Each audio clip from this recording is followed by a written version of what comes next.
Hey, good morning, all y'all. I'm having trouble getting everything logged on this morning, so I started a little bit later than I wanted to, and so I didn't have my introduction music and stuff ready to go. So please forgive me. And this apparently is going to be my new voice for the time being. Still struggling with the asthma. Had to add a second type of inhaler and stuff, so it's just been insane the last really 14 days, I guess. So this morning, good morning, by the way, I'm Robin, and this is the Holstein House broadcast. And for those of you on the video, I apologize. Looked a little washed out this morning. I uh, I just I got behind because I was out in the garden doing stuff and had to run in and take a shower. I got to take Dad to the doctor in a little while, so I did get a little behind, and things were cluttered behind me, and I apologize for that. I usually try to get that tidied up a little more. But welcome to the Holstein House broadcast. Today we're just going to talk about how does your garden grow.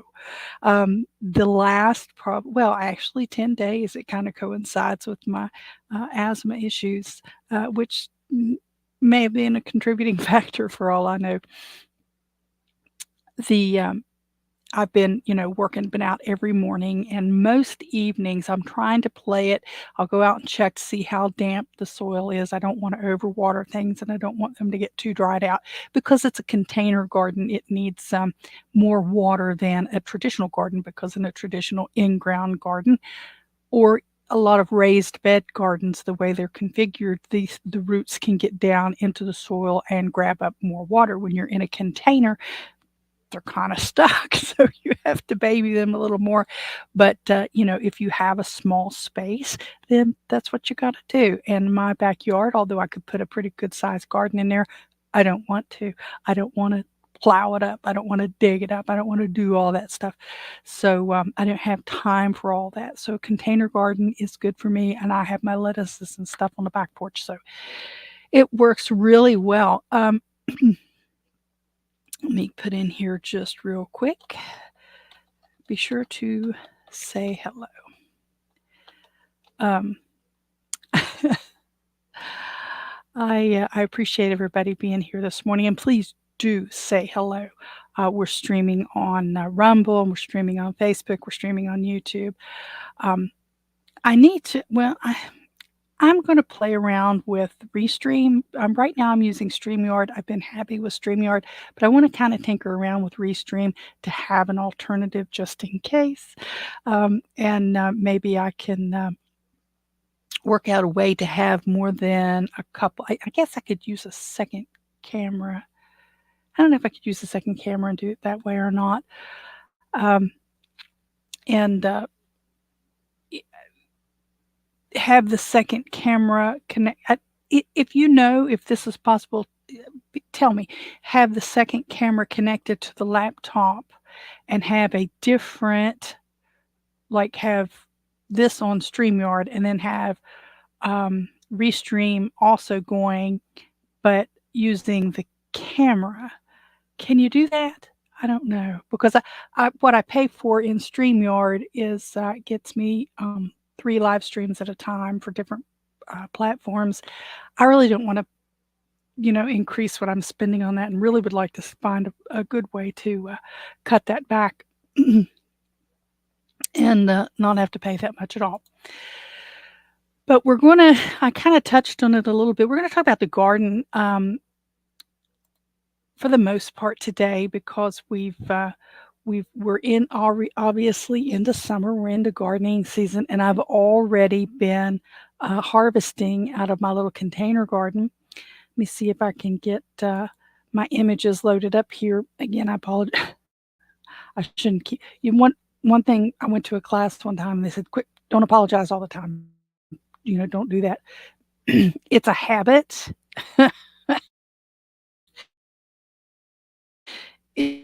It's a habit. So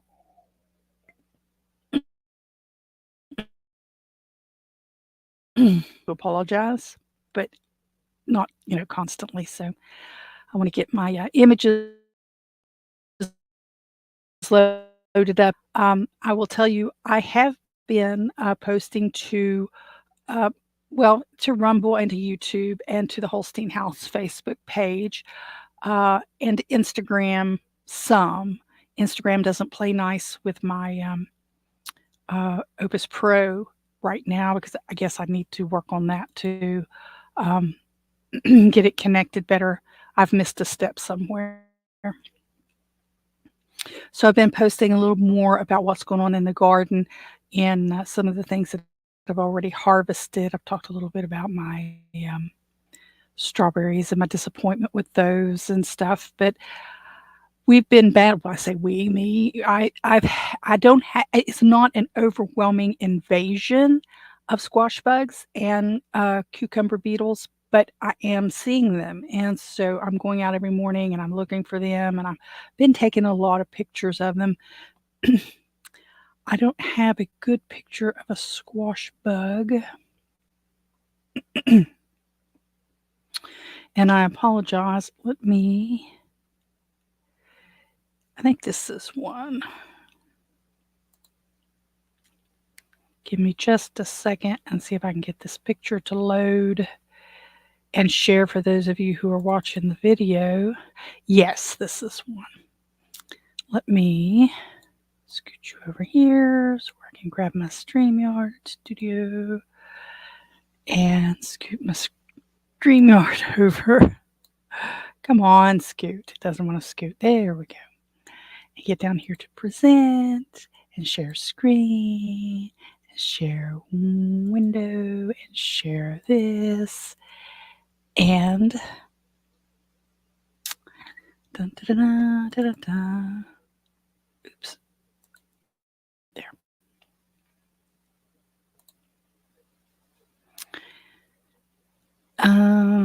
There we go. Let me see if I can get that to full screen there. There we go. So this is a squash bug. Let me see if I can enlarge this some more for you and see if you can see this better right here. No, this is a cucumber beetle. Sorry. This is a cucumber beetle. This particular one has stripes, black stripes and yellow stripes. I don't know if it's a black bug with yellow stripes or yellow bug with black stripes. I'm sure somebody out there knows. It's not, obviously, it doesn't just attack cucumbers, but these things carry diseases and they feed on the plant. And when they feed on the plant, they transfer diseases to the plant that the plant can't recover from. So it is very important to get rid of these.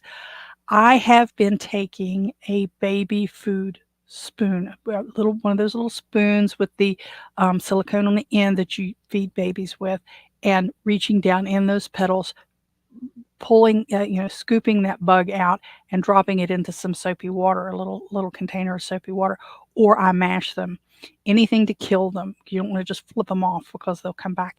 They do tend to fly, or they will drop off. Like so, you reach for it and it falls. They are they're a challenge to they are a challenge to pick off your plants, but you need to do that. Come on now. There we go.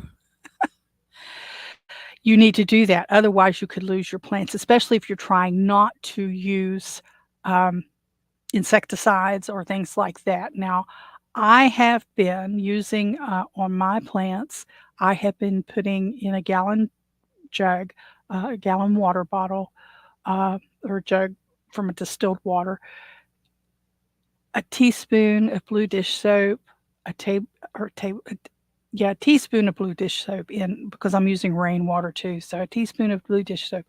I'm using a tablespoon of Listerine type, brown mouthwash. It doesn't have to be Listerine. It can be generic. And I'm putting that on the soil around the base of the plant. A couple things that it does is the Listerine is an antiseptic fungicide, bactericide, and it helps keep down fungal growth in the soil. Now, remember, I'm dealing with a container garden. You can do this on a bigger scale, but I'm just dealing with my container garden. That's how I can get away with carrying a couple gallon jugs out, of the mornings and do this. You can also add a tablespoon of tea, just regular black tea that you drink and put that in the gallon of water and use that. The tea also affects a lot of the insects and will make them, will help clean them out. So I do that, and what happens, you'll see the squash bugs crawl up. Now I have mentioned this on another video, and I do have a comment from a very nice person who said, yeah, they like the shade, and so they stay close to the bottom. And a squash bug is a really weird looking bug, about yay big. What is it, about an inch long, grayish brown color. It's just, when you see it, you know it's not a beetle. You know it's not a butterfly. You know it's not a cucumber beetle. But so that, when I do that down around the base of that squash plant, those squash bugs will come up to get away from the soapy water and the Listerine and the tea, because it's just, they don't, it's going to kill them. And so then I can pick those off and throw those in the little cup of soapy water, cup of water. If I'm going to feed bugs to the chickens, like my friend Julie, um, you just want to put them in regular water. You don't want to, you want to pick them off. She shared a video the other day with me on the Telegram group for Holstein House, and it was um it was a bowl, or maybe it may have been a bucket of water, where she's picking off June bugs and throwing them down in this water, and letting the chickens get in them, and the chickens are going crazy eating those June bugs. So I think she called hers Japanese beetles. So I don't. There's a little bit of difference in them. I call them all June bugs. They all just look very similar to me. I think the Japanese beetles have more green to them than the June bugs do. But I'm noticing a lot of June bugs laying around all over the place. So hopefully they know that July's around the corner and it's time to die. Okay, so let me show you another one. Oops. Doops, doops, doops, doops, doops. I went this dumb. I kind of like it, but I don't like it. This Microsoft OneDrive, when you go to the photos, it's um, it's flustering, because you can bump it in the wrong place and go 4 years ago. And yeah, I know Microsoft's not the great. I don't have anything really of any value to anybody on Microsoft OneDrive. I mean, garden photos are not that exciting. So what else did I want to show you? Oh, let me see. Did I show you? Did I show you? I know I did a couple videos about them, but have you seen them? Let me make sure this isn't a video.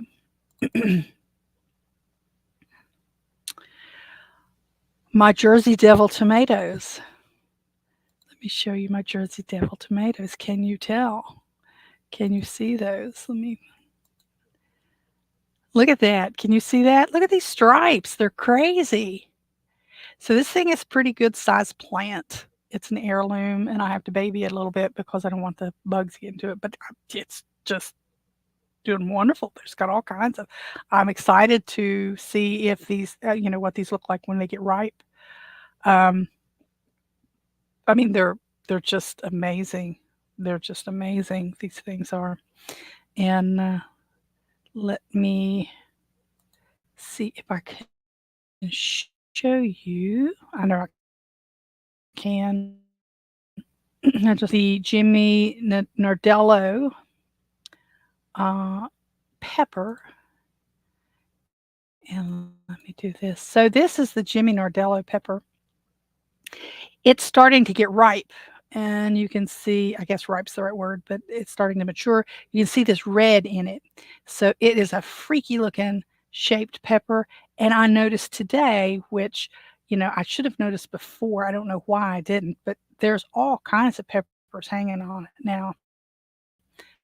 Um, I don't know. I have a good picture. There's one back there.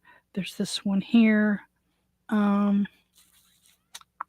I think that's the top of one. There's one starting here. And then now there is one here, but I knew that. So this one here and this one here were small, but they were on it when Mr. Holstein brought it home. So I kind of don't count those because they were already there, but they are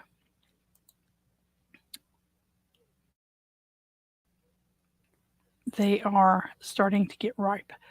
All right, let's see. What else can I show you? So the peppers, I've not had any kind of critters on the peppers that I've noticed. Here's one of my squash that I'm going to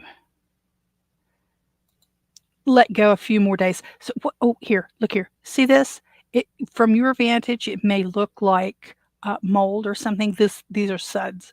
This is where I did. I dumped some water, some of the water out of the gallon jug that I talked about, down through this part of the plant to try to force up any of the squash bugs. Now, the squash bugs that I have seen will come up, like part of the root on this goes over here, but they will crawl up out of here and up these stalks, and then I can pick them off. I didn't see any of those today. This squash here, I'm not sure if this puppy's going to make it. I've scooted around a little bit. The way it's curled in, it's almost going into the soil. It's got a little odd, weirdness here, and I think it'll be okay. I don't know. Let's see. I want to also, oh, let me share bees. I don't know if this will, I don't know if you'll get sound on this, but I'm going to play you this one.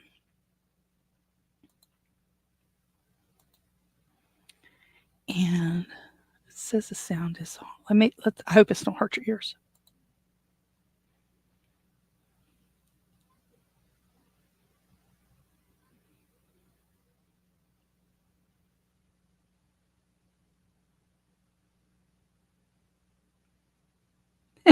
I took that the other day. And yeah, I use Clapper. I don't use it a lot. I've been trying to use it a little more. It's just an alternative to um, TikTok. So I've been trying to use it a little more. There, it's not my favorite because there's some folks. I'll just leave it at that. That yeah, I just Clapper's a unique place. It's a redneck version of TikTok, and it's rough over there sometimes. But there are some nice people that I've talked to too. Let me see. Oh, this is a cherry tomato. This is another. I don't want to do the video on that one because it's up on YouTube. It's up on Rumble. I think it's up on the other ones. But my cherry tomatoes, although they are orange, they are coming along pretty good. Let's see. I know you saw that. That's for another day. These robin egg shells were laying out in the yard a long way away from any of the trees. So I don't know what type of animals. For those of you who are listening, it's a picture of two halves of a robin egg shell that were laying on the ground. Now, whatever happened to this egg, something ate the insides. And I don't think they were big enough to have hatched. Uh, but I don't know, what would climb a tree, carry the egg to the backyard away from any tree limbs. I mean, we're talking yards away, not something that couldn't have just dropped out of a nest and broke on the ground. It would have had to carried it yards away and then eat it in the backyard. I guess a raccoon. I hope it wasn't a raccoon because I don't want to deal with a raccoon, but I just don't know. A cat, I guess, maybe. I don't know. So I'm just sharing some random garden pictures because this is what I've been doing. I don't know what kind of bug this is either. This is a winged bug. It almost looks like a grasshopper. It came to my mind that this is a mayfly. Now, I don't know if it is or not. I'm going to have to look that up. Mayflies. I don't. It's a little. It's probably. Oh, I don't know. Head and tail and all. It's probably a couple of inches long. It's a light green. It almost looks like a grasshopper, but it's not. And it has this long thing hanging off the back of its tail. That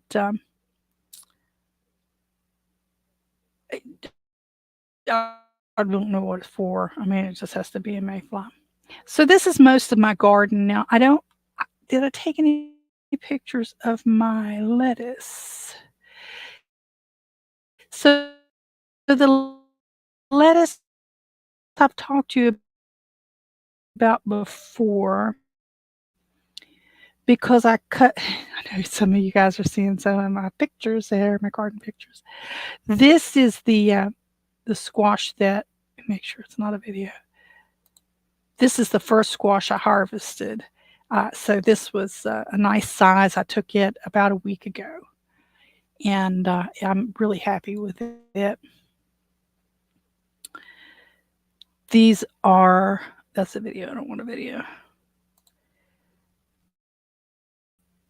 I just want to show you the video of the bee. These are squash bug eggs on the back of squash leaves. These things are little tiny brown. They'll be on the underside, and they're really hard. You have to either scrape them off with a nail, like fingernail, or cut the leaf to cut these off or something because they're just really tough to get off of that underside of that leaf. Where are my dumb pictures of my lettuce? Oh, here we go. So I'm doing what I'm trying to do is a cut and come again on the lettuce. And what that means is you cut some of it off, but you don't you don't pull it up out of the ground and you let leaves grow back. What you won't see, because I had just cut these, you won't see the new growth. And I do need to get some pictures of that new growth. This one I cut and I left this leaf on here on purpose because I wasn't sure what was going to happen. I did a little bit different with each of the lettuce plants to see which one worked best. This one, I left this leaf because the plant does need to feed itself. I do have some growth starting on down in this area by the stalk where I'd cut it. And so it's coming along slowly, though. It's coming very slowly. Of course, it's awfully warm for the lettuce. This one is a lettuce that I bought at Kroger, and it was an organic lettuce in the produce section, and it had the root, and it was supposed to be like, "Oh, this is great," because you bought it and it still had the root, and then you could, but it was on sale for $1.50, and I cut it. Now this first, there was two of them. So this first one that I'm pointing out here, I cut everything. I cut a bunch of the leaves off a few days before, and then I cut the stem.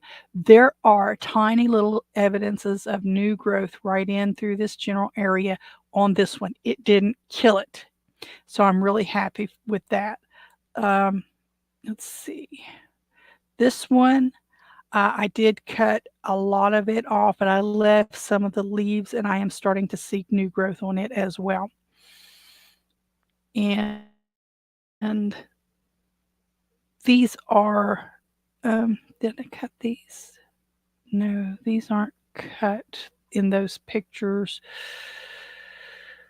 Oh, here's another leaf lettuce that I cut and left a little bit on, and I'll show you next time. There's starting to be some growth on this. So the point that I'm making is that the lettuce is surviving.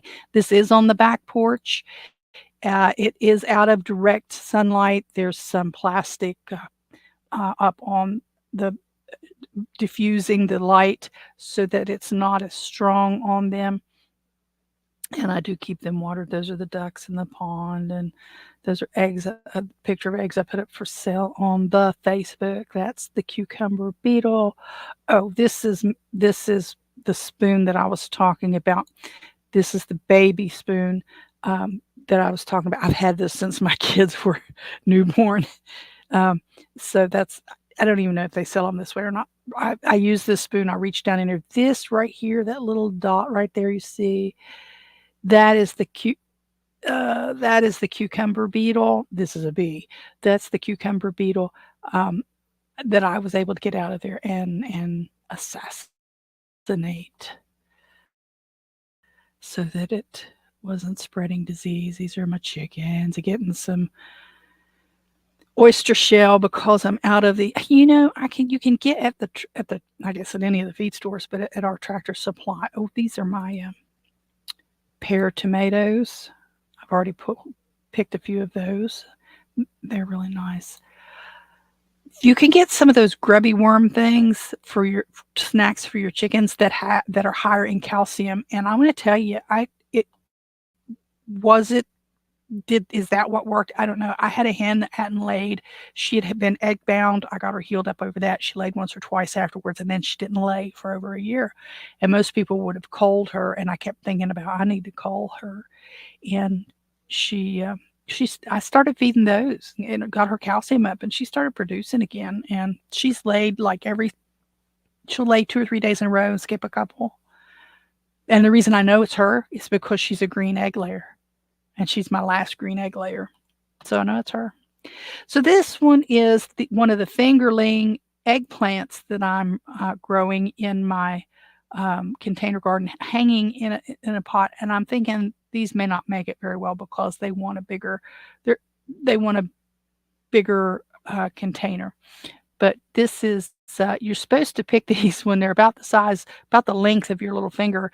And I let this one go quite a ways. I did harvest it the other day. I haven't cooked it yet, but I need to get onto that.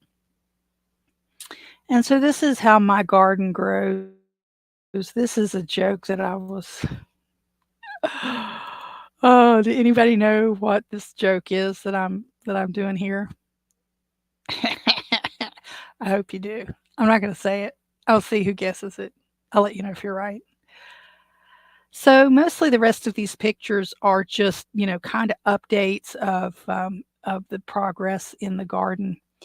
And it, so far, I'm happy with my container garden. I'm a little nervous about the tomatoes all coming on at one time and how I'm going to deal with that, but it'll just be another thing. It'll just be another thing. I'll be happy with it either way. Let's see, we're about not quite a half hour. I'm not probably not going to go very long today because I do have to take Dad to the doctor, and I don't want to be late for that. So the garden is producing. I'd love to know what you have planted that's one of your favorites this year, and are you trying anything new? Almost everything in my garden is new, except squash. I've grown squash before, and lettuce. I've tried lettuce. I haven't had a lot of success. I've had more success this year with it on my back porch than I've had ever. I didn't have a lot of luck. Well, no, I take it back. My squash I started from seed. I've got some chives from seed, but they didn't. They're kind of hanging on, but they're not doing really well. They're not growing like I thought they would. My strawberries, I think I shared this with you before, that my strawberry plants are not doing very well. I'm not very happy with them. The the everbearing are taking off. They look good, but they're not really producing yet. They're still really young. So this is the biggest garden I've tried in a long time, and I'm just really excited about it, and I'm excited. I do have some organic fertilizer because in a container garden, there's like we touched about with the water. The roots can't go out and search water. Well, the roots can't go out and search for nutrients. And just as you sometimes have to provide nutrients to the soil for your regular garden, a container garden needs that as well. So I did pick up some organic, organic fertilizer. I think it's a 1, 1, and 1. I can't remember now, or 10, 10, 10. Is it 10, 10, 10? Yeah, it's 10, 10, 10 because I wanted, never mind. Anyway, it's an organic fertilizer. It's a small bag because you only use a tablespoon per plant. And so I don't even use that much because I'm just kind of sprinkling around the edges. And it is a small, like I said, it's a container. So instead of putting a tablespoon on for a plant that's, in the soil, in the ground soil, where that can get diluted, you're putting a little bit on and it's kind of staying concentrated. So I am doing that as needed when they look like they're kind of hungry. It's just one of those things you pick up. But I am doing that. I do have that, and I do have an organic. I think I mentioned to you before. I have an organic fruit tree spray that I'm trying to make sure to keep down the blight on my tomatoes. So far, it looks like it's working. I've only been using it. Well, let me back up a little bit because I'm also using the Listerine um, dish soap tea in the gallon jug to help keep the fungal load down. So, in combination with those, it looks like it's helping. I do have one tomato that has um, I think it's one of the store bought. I think it's my store bought cherry tomato. Um, I can't remember which ones are which. I have to look at the tags. But anyway, that does have. It looks like it is a little deficient. So I put some fertilizer around it. I don't think it's blight that I'm looking at. It doesn't look the same as blight. So I'm treating those. I have some mortgage lifter tomatoes. I haven't talked a lot about those, but they seem to be doing okay, except they must have some kind of bug because chickens don't eat green tomatoes. They'll tear up your red cherry tomatoes. When a tomato's ripe, they'll tear them all to pieces. But I had one of the chickens pecking at one of my green mortgage lifters, and it wasn't very big. And I'm watching them because they may have blossom end rot. And so I need to treat those too. I need to get that screen back up. Sorry. So I'm watching all these things and I'm hoping the same thing will work and I won't have to dabble with adding anything else to the soil or to the stems. If you're using a fruit tree spray to try to manage blight, you need to understand that it can harm bees. It can harm the beneficial insects. So you want to use it sparingly, and you want to use it in the evening when the bees have gone to bed. Okay.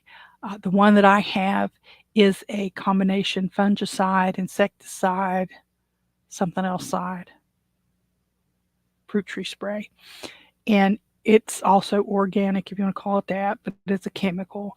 And if you get it on your hand, you can feel it. You can feel it tingle if you don't get it washed off. So you got to be careful about using it, but you do need to use it gently and careful and with caution. You don't want it getting all over the place. So that's just the things that I'm doing right now. And so daily I'm out there about an hour or so in the mornings. By the time I'm tending to the chickens and the ducks, getting their feed set out, getting their clean water out and all that stuff, and opening them up, and then dealing with the garden and getting all that done, and then coming back in, it takes about an hour.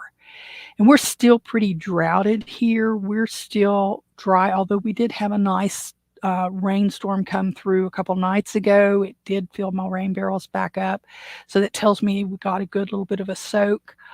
But we're still pretty behind, because we had like almost 100 degrees for like 4 or 5 days in a row, but it was over 90 for a week, and so that really saps the dirt in the soil and makes it really, really dry. So you just have to. I do this anyway, especially for my container garden. I'm out there early. The sun's up by 6, so I'm not too far behind it. So by 7:30 or so, I've got all that tended to. And everybody's content and ready to start their morning when the sun tops the mountain. So it's daylight a long time before, if you've ever lived down in a hollow. Well, I'm not actually in a hollow, I'm along the river, in the valley of the river, but when the sun tops the mountain, you can see it's gorgeous this time of year. So I'm really happy with that, and excited to share that information with you. I don't have too terribly much more to go over.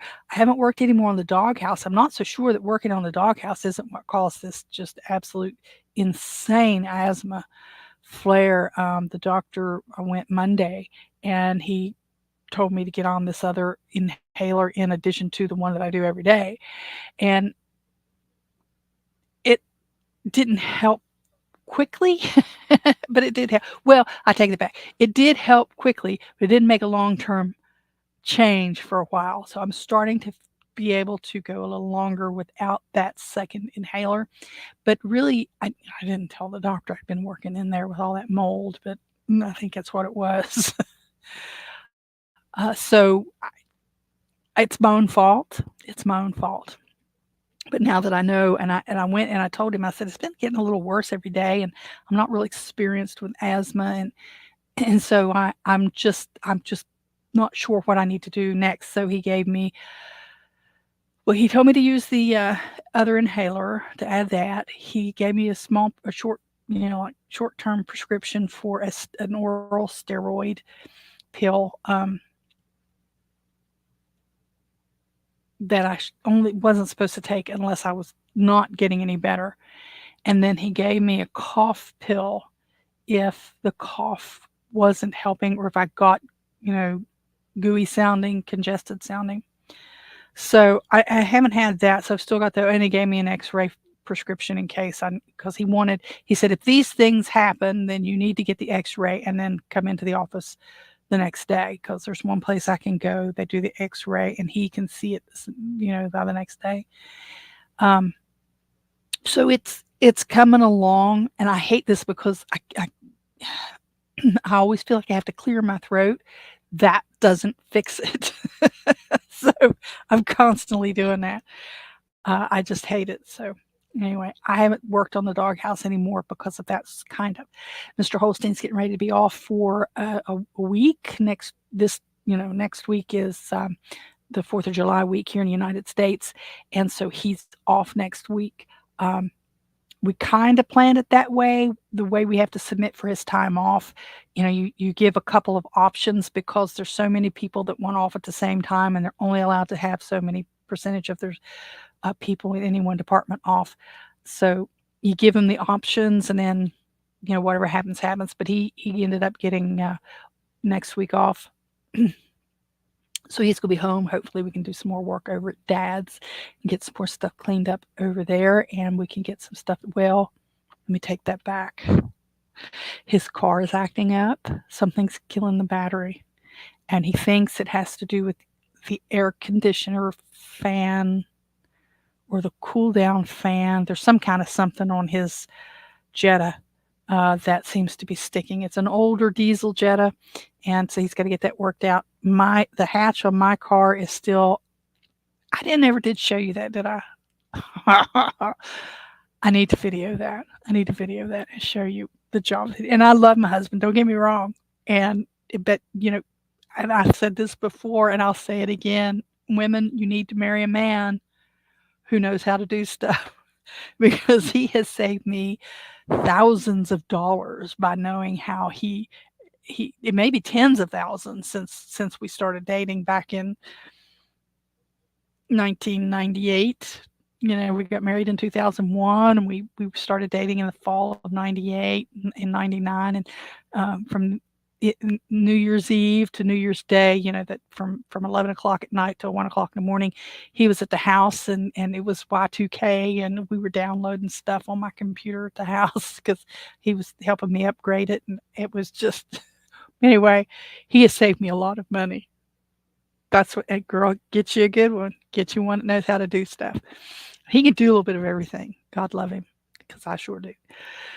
But I got to show you the. I've got to remember to video that. Maybe I can remember to do that before I pick Dad up.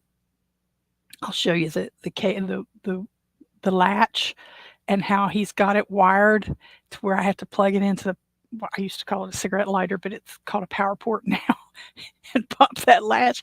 Oh my gosh, it's hysterical. I'll show that to you, and we'll see what you think about that. The chickens and the ducks are doing just fine. They're doing what chicken and ducks do. They're getting up there in age. I went back to a picture. I was looking for a picture of something else the other day. And one good thing about digital pictures and storing them on the clouds and stuff, once you get to them, it tells you when you loaded them. And the pictures of the duck, the one duck I have left, the pekin, well, she's not the only duck I have, but the one duck I have left of the original batch of poultry when we first started our little chicken and duck things. She's 6 years old. 6 years ago, we brought her home as a duckling. that's kinda old for a duck to be, and she still lays. She was laying every day for, a few weeks right after, so, like, from April through May and part of this month, almost every day now, she's slacking back off again, and it's she's crazy. She's crazy. So she's 6, the other one's probably 4, and the 4-year-old duck is the mother of the one that's just a little over a year old now, and it's insane. I had a lady ask about, um, my ducks, if I was selling duck eggs, anymore, and I said, "Yeah, my cousin really buys up all I have right now, but if I have some folks who are dedicated to buying them, I'll get a couple more ducks that lay." I mean, if I'm getting 2 eggs a day from, a couple of ducks and then hit and miss on the other 3, I can sell more eggs, and but the problem is that when you've got more eggs than I don't wanna throw them away. There's only so many you can put in a freezer, and there's only so many you can do anything with, so, I do you know what? I still have eggs in lime water. I wonder what'll happen when I take them out of there. I didn't use them all. I did eat some, and I did a video on them, but that's been a while. Ooh, I gotta check that and see what's going on with that. But they're all doing okay. They're still plunking out eggs every now and again. Church, well, I hate to tell you, friends, but my church is closing, and it hurts me.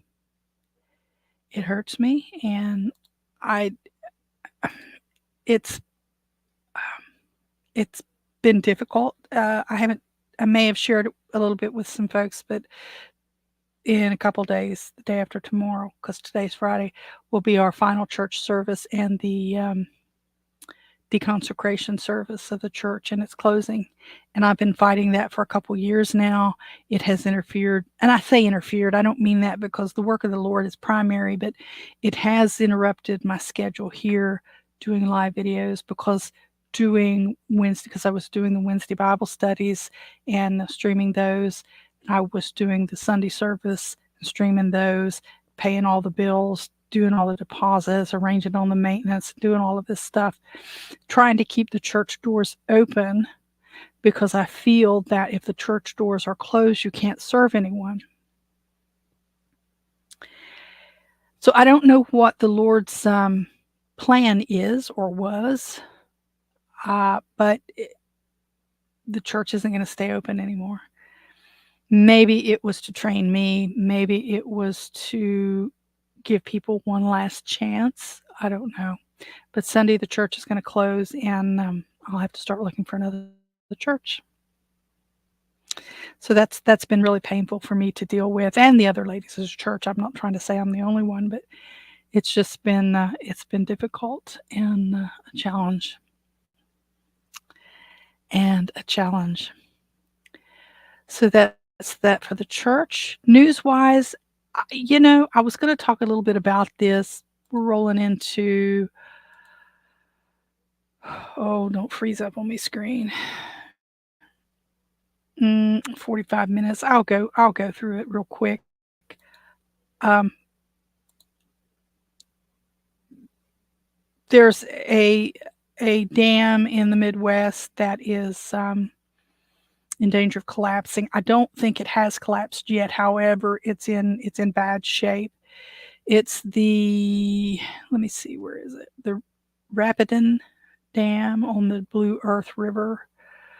Um, and I was gonna touch on that, and I was gonna share I may just save that and do that later, when I've got a little more time because I wanted to use it to talk about choosing a place to live, knowing what's around you, understanding, and we may have talked about this before, understanding what's upriver or upstream of you, understanding what's downstream of you, and what's around you that can affect you. When I worked for the West Virginia State Conservation Agency, formerly known as the West Virginia Soil and Water Conservation Agency, I did emergency action plan for several of the dams in our area. And people don't understand that people don't really realize where they're living is in a flood zone or in a spillway. And if these dams break, if they are overtopped, either you're going to have some damage or you could lose your home. So, one of the things that we have to realize is what's around us. I know there is a dam in my area that if it goes, it's quite a ways away. However, water moves fast. And if that dam were to be breached or something, it might not get to my house because I'm in the valley, but it would probably take my dad's house. So, thinking about these things, and is it likely that that dam is going to go? No. Is that dam a terrorist target? Maybe. But what if? What if? So I think I'll save that a little bit and we'll talk about that another time. Then there is a publication by the Appalachian Regional Commission that I kind of wanted to talk about, classifying economic distress areas in the Appalachian counties, that I think is an interesting topic, but I think that needs to be for another day. So if you've got this far, I really appreciate it, and I enjoy sharing everything with you, and I'd love to hear from you.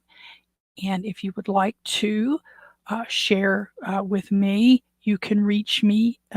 We've got a Telegram group at t.me/Holstein House Chat, all one word. You can go to robinholstein.com to the contact page for a list of all of the places, all of the different social media accounts that I have. Some of them I'm into frequently, some of them I'm not into as frequently, but I'd love to connect with you on those.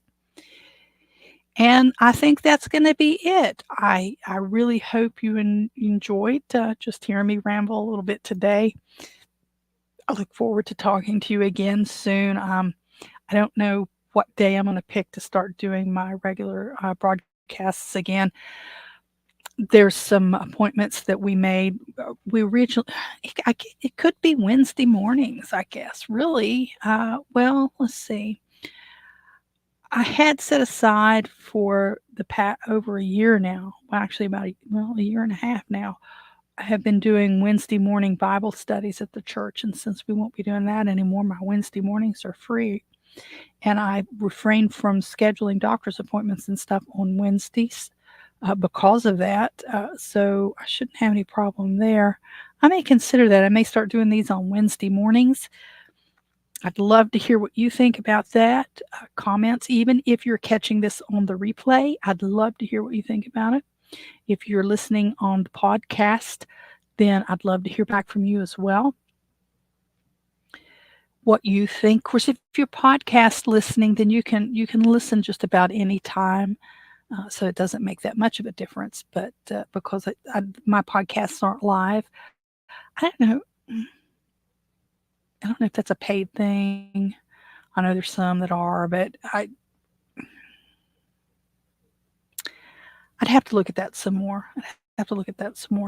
I did. Hey, I don't think I can show it to you. I did get a hold of a real radio announcer's mic or a real podcast mic, but I really didn't know what I was doing, and it needs one of those.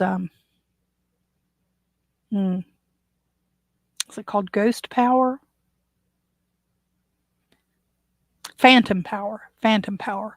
It needs phantom power. I had read some reviews on it and on a particular cable, and it was the reviews. I was looking at a couple of reviews that says, no, this particular mic doesn't need phantom power. It's okay. You don't need that.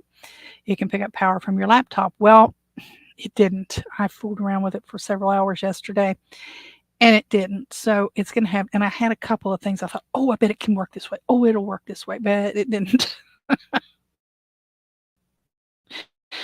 So I'm going to have to get one so that I can have an actual microphone instead of this headset, which I don't mind a headset. But it's wearing out. It's the the squishy cushions on the ears were wearing out, and the other one I have on the other laptop upstairs is very painful to wear. It just pinches my head. It's just too tight. So I got a big head. But I enjoyed it today. I was glad to be back for a little while with you, and we're coming up on 50 minutes. So I'll wrap this up now. But again, reach out, hit the likes, hit the shares, hit the subscribes, and all of those happy things. And I'd love to meet with you online here, and I'd love to hear from you. So, stop in, say hello. Just say hello, and let me know if you think Wednesday mornings is a good option for you if I decide to do my live streams again on Wednesday mornings. So, would you rather them? It can't be too early because I have to be out in the garden for until the fall. Of course, we could adjust the time, but that's never really good. You want to kind of get in there and stay. So Wednesday morning at 9 or 10. Let me know what you think. I'd love to hear from you. So I'm going to stop there, and I'm not even going to play my outro music. I'm just going to let you go, and we'll talk to you again soon. Thanks for being here with me. Bye bye.